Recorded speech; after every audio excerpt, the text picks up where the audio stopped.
The San Francisco Giants have found their secret weapon, and he has been the poster boy for consistency across Major League Baseball across the last few seasons.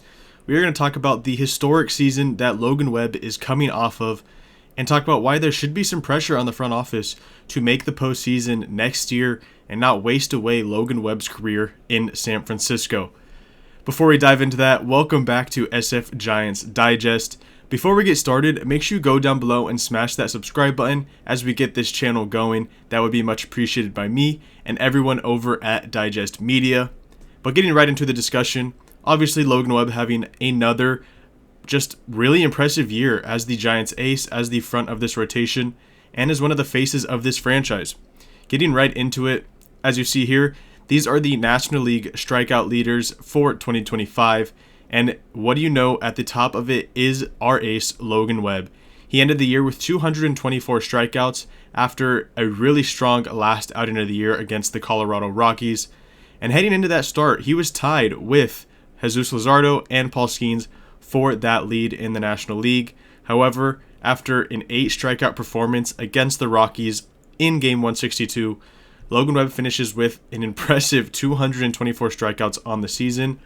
And just a really impressive season overall. You know, one of his goals this season was to reach 200 strikeouts. He had never done it in his career. And Alex Pavlovich had said, one of Logan Webb's goals this season is to hit 200 strikeouts, and he blew it out of the water. 24 strikeouts over 200, and it's really just impressive to see that, out of nowhere, Logan Webb said, hey, I'm going to strike out more guys this year. It's something I want to focus on, and he ends up leading the National League in strikeouts in his first year trying to do so. Now, a big part of this is Logan Webb throws more innings than anyone in baseball. You see again here this season in 2025, Logan Webb finished the year with 207 innings pitched total. Again, like I said, the poster boy of consistency in Major League Baseball. Christopher Sanchez was right there with 202, about 5 innings behind Logan Webb. And Logan Webb leads all of baseball in innings once again. It's his third straight 200-inning season. He becomes the first guy to do so since his teammate Justin Verlander did it back in the 2010s. And Logan Webb really has been that guy, number one guy in baseball, just to eat innings at the top of your rotation with a solid earned run average, and now the ability to strike out hitters whenever he wants, really. He has become one of the best pitchers in all of baseball, a top 10 starting pitcher in the game, and a likely Cy Young finalist. Here you see these are the top 5 Cy Young odds according to Fangraphs, and right there at number 3 is Logan Webb. Now, other websites have Logan Webb, in that 4th, 5th, 6th spot. I know BetMGM does not have Logan Webb at the top 3. They have Paul Skeens, Christopher Sanchez, and Freddie Peralta. But Fangraphs here has Logan Webb at number 3. And when you lead the National League in innings and strikeouts, you're going to get fair consideration for the award. Alex Pavlovich reported that Logan Webb is the first Giants pitcher since 1944. So that is quite a long time ago. But he's the first Giant since then to lead the National League in innings and strikeouts. Obviously a really rare feat. It's pretty surprising that Tim Lincecum never did that, just because he threw so much early in his career and he racked up strikeouts at an extreme rate. So really impressive feat for Logan Webb to achieve in his career. And I think that is why he will be a finalist for Cy Young. Obviously, a finalist means top 3 finish. And when you lead the entire league in innings and then lead the National League in strikeouts, I do think that is good enough to have fair consideration for this award.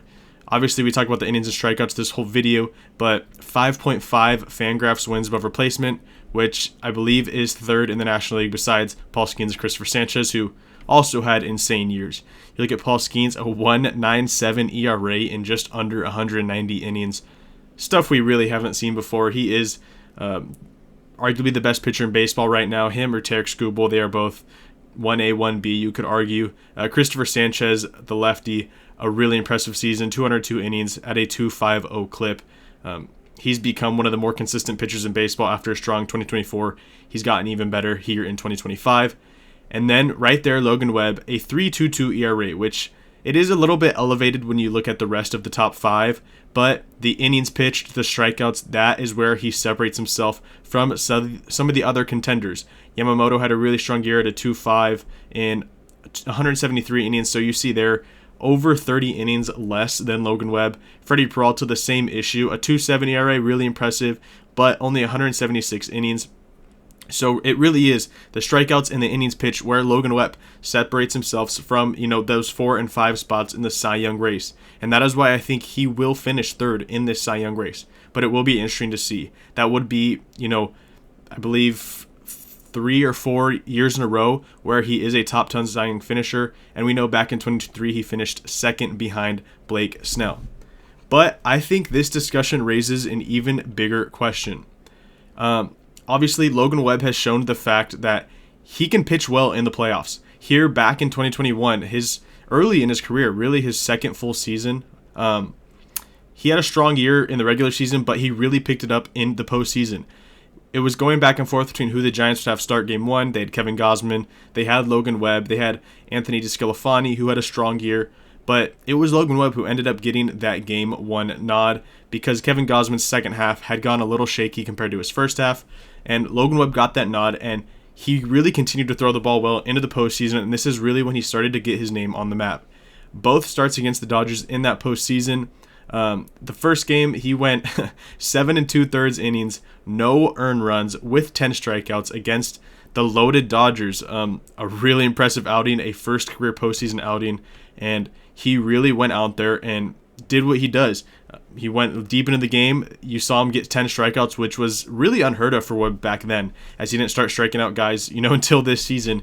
And then he goes out just, a few days later and goes 7 innings once again, allowing just 1 earned run in 7 innings with 7 strikeouts.